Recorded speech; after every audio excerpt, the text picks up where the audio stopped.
आपलं शहर आता स्मार्ट होत आहे। मग तुम्ही कधी स्मार्ट होताय? स्मार्ट न्यूजचे यूट्यूब चॅनल सबस्क्राइब करा, स्मार्ट बना। नोटिफिकेशनसाठी बेल आयकॉनवर क्लिक करा।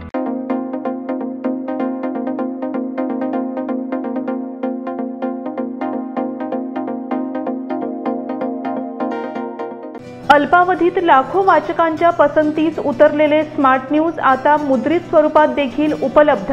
वाचकांच्या अपेक्षापूर्तीसाठी एक नवे पाऊल। ताज्या घडामोडींसाठी सायन दैनिक स्मार्ट न्यूज, सखोल वाचनीय बातम्यांसाठी वार्ता शक्ति। नियमित वाचा, स्मार्ट व्हा। नमस्कार, मैं निष्ठा जावड़े स्मार्ट प्लस के आज के समाचार में आपका स्वागत करती हूँ। शुरुआत में एक नज़र आज के सुर्खियों पर। गणराज्य के स्वागत की तैयारी के लिए रविवार का दिन समर्पित। नागपुर समेत 5 शहरों में सीबीआई की छापेमारी। अब सरकारी काम के लिए सिर्फ जन्म प्रमाण पत्र ही काफ़ी होगा। दोडाडबलापुर में एक ही परिवार के 4 सदस्यों की संदिग्ध मौत। ईसाई समाज के ट्रस्टी के निर्णय के अनुसार भूमि की बिक्री का स्पष्टीकरण। राजू शेठ द्वारा मुत्यानदी क्षेत्र का निरीक्षण।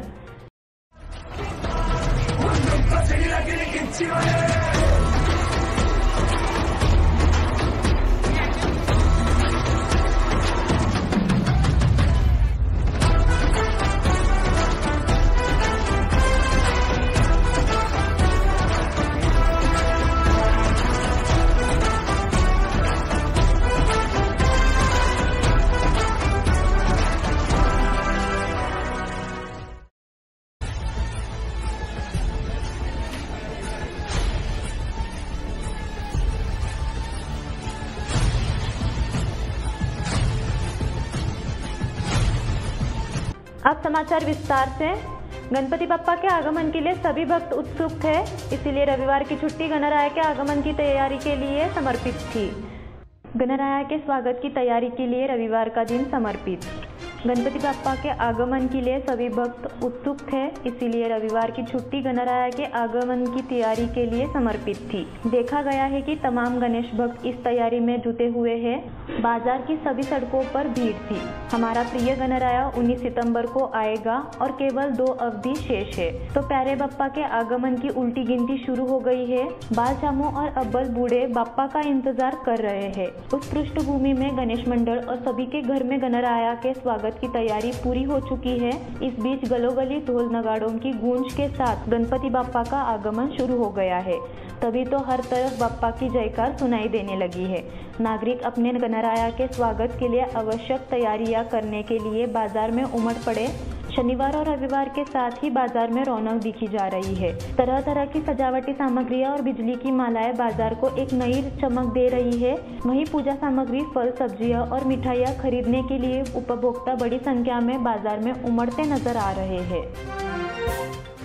नागपुर समेत 5 शहरों में सीबीआई की छापेमारी। सीबीआई ने एक स्कूल टेंडर के लिए 19.96 लाख रुपए की रिश्वत लेने के मामले में नागपुर समेत देश के 6 शहरों में छापेमारी की। इस छापेमारी में एक निजी कंपनी के मालिक समेत 7 लोगों को गिरफ्तार किया गया। इसमें निजी कंपनी के मालिक के साथ bridge and roof company India limited के मुख्य कार्यकारी अधिकारी के कार्यकारी सचिव आशीष राजधान भी शामिल है। अब सरकारी काम के लिए सिर्फ जन्म प्रमाण पत्र ही काफ़ी होगा। हमें किसी भी तरह के काम के लिए अलग अलग दस्तावेजों की ज़रूरत होती है।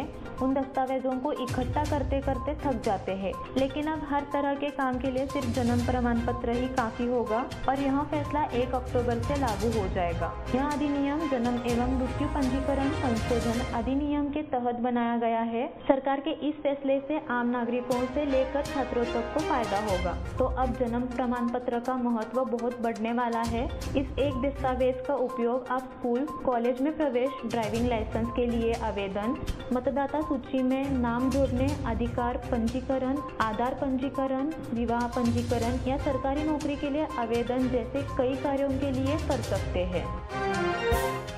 दोडाडबलापुर में एक ही परिवार के 4 सदस्यों की संदिग्ध मौत। बेंगलुरु ग्रामीण जिले में दोडाडबलापुर तालुका के कोल्लेरहल्ली में एक ही परिवार के 4 सदस्यों की संदिग्ध मौत की घटना घटी। नेपाली मूल का एक परिवार रोजगार की तलाश में 8 दिन पहले दोडाडबलापुर में आकर बस गया। जो लोग रात में कॉलीफॉर्म में सोते थे वे सुबह मृत पाए जाते थे। सुबह जब स्थानीय लोग कॉलीफॉर्म देखने गए तो पता चला कि 4 लोगों की मौत हो गई है। चारों की मौत का कारण पता नहीं चल सका है। स्थानीय लोगों की सूचना के आधार पर पुलिस ने मौके पर जाकर जांच की। ईसाई समाज के ट्रस्टी ने निर्णय के अनुसार भूमि की बिक्री का स्पष्टीकरण। ईसाई समुदाय के समग्र विकास के लिए निपानी में जमीन बेचने का निर्णय सभी समुदाय के प्रमुख ट्रस्टियों की बैठक में लिया गया। इसके मुताबिक कानूनी तौर पर नियमानुसार यह 7.34 एकड़ जमीन 4 करोड़ रुपए में बेची गई। United church of north India trust association के अध्यक्ष योहान जी ने बताया कि इस स्थान 131 बी का बिक्री लेन देन सभी की सहमति से पूरा कर लिया गया है। ने कहा वह शनिवार को आयोजित बैठक में बोल रहे थे। जमीन खरीदते समय सरकारी नियमानुसार खरीद बिक्री के सभी नियमों का पालन किया गया है। आपूर्तिकर्ताओं द्वारा हमें कोई दस्तावेज प्रस्तुत नहीं किया गया है, इसलिए उन्होंने अपील की कि कोई हमें गलत तरीके से बदनाम न करे।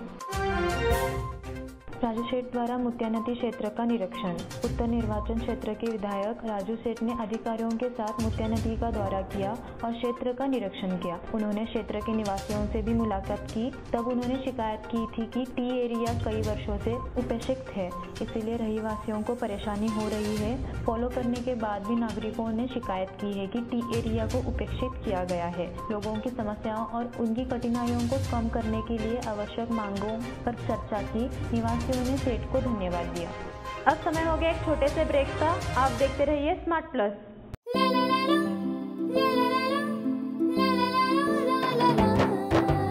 जले दीप अंगना में होगी रोशन दुनिया, पलकों तले छा जाए चांद तारों का साया। रंगोली में खिले रंग खुशियों के भीतर आनी, तन मन झिलमिल जाए हर पल होंगे सुहाने। ये अटूट बंधन खिले हर आशियाना, रंग वस्त्रों का खजाना मन भाए आराधना। रंग वस्त्रों का खजाना मन भाए आराधना। आराधना मारुति गली बेलगाम। मन भाए आराधना।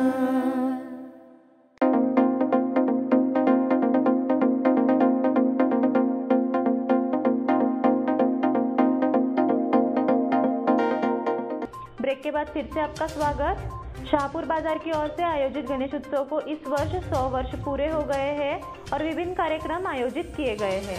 ढोल बाजे की धुन और बाप्पा के जयकार के बीच जुलूस निकाला गया। इस मंडल को शाहपुर के महागणपति के नाम से जाना जाता है। मंडल के अध्यक्ष दीपक सुगंधी ने इस वर्ष शताब्दी वर्ष के अवसर पर आयोजित कार्यक्रम की जानकारी दी। सप्तम महोत्सव का उद्घाटन समारोह 19 मंगलवार को शाम 7 बजे आयोजित किया जाएगा। इस कार्यक्रम के अवसर पर विभिन्न गतिविधियां आयोजित की जाएगी।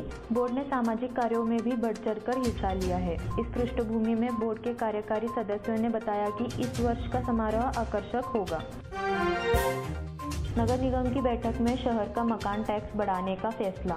जब तक कोई टैक्स बढ़ेगा ऐसा नहीं किया जाएगा, लेकिन जब जो नगर निगम ने एक तरफा टैक्स वृद्धि का निर्णय लिया है, राज्य सरकार भेजे गए प्रस्ताव को मंजूरी दे दी गई। यह टैक्स बढ़ोतरी पिछले अप्रैल 2023 से है। शुल्क वसूला जाएगा, इसलिए बेलगाम निवासियों को अब अधिक मकान टैक्स देना होगा।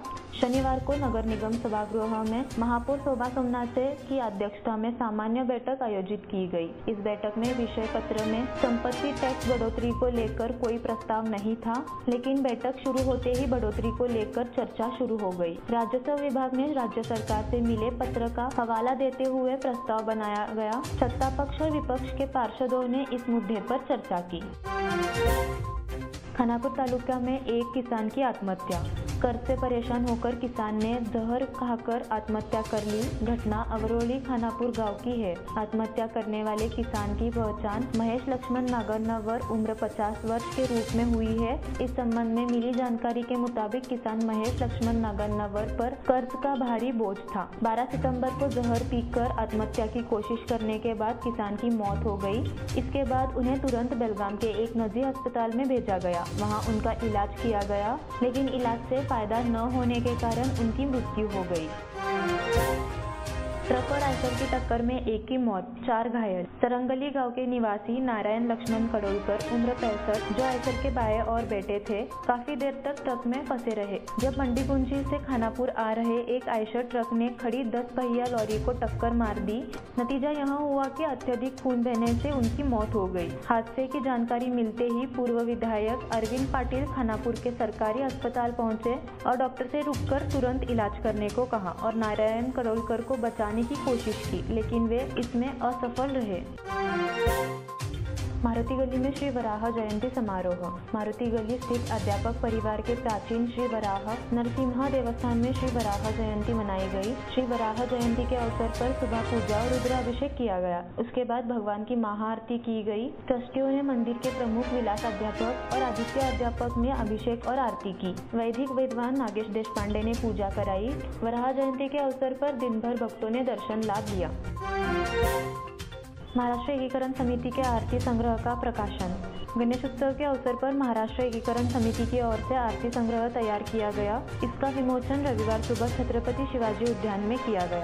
सर्वप्रथम नगरसेवक शिवाजी मंडोळकर एवं समिति के युवा नेता मदन भावने द्वारा महाराजा की मूर्ति पर पुष्पांजलि अर्पित की गई। श्री मूर्ति का पूजन तब प्रकाश मरगाड़े और अंकुश केसरकर ने किया। आरती संग्रह विमोचन समारोह समिति कोषाध्यक्ष प्रकाश मरगाड़े, नगरसेवक शिवाजी मंडोळकर, युवा समिति अध्यक्ष अंकुश केसरकर, मदन भावने, कोरेगली पंच शांताराम मधुकर, शिवाजी मधुकर आदि की उपस्थिति में मनाया गया। इसी के साथ स्मार्ट प्लस के आज के समाचार यहीं पे समाप्त हुए। धन्यवाद।